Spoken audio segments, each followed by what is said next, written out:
festivities, right? Even in 1879, they're having a grand old time. Well, out at Fort Macon, they get word of a storm coming up the coast. And so they decide, well, we better get ashore here and tell people what's going on. At least give them a warning that this thing could make landfall somewhere here.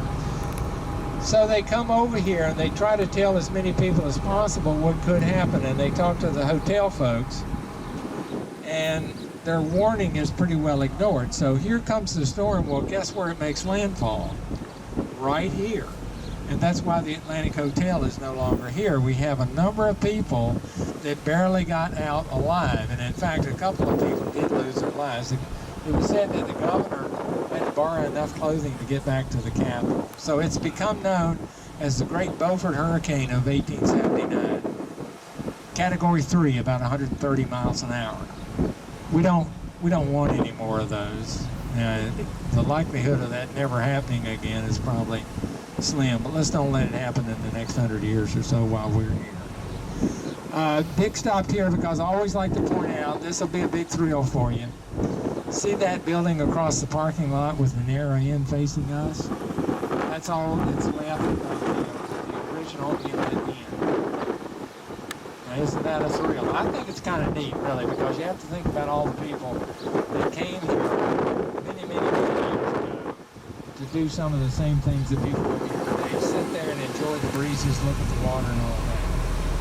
Why don't you look in the side yard here on the right? There's a building of some sort with a red roof. What do you suppose that could be?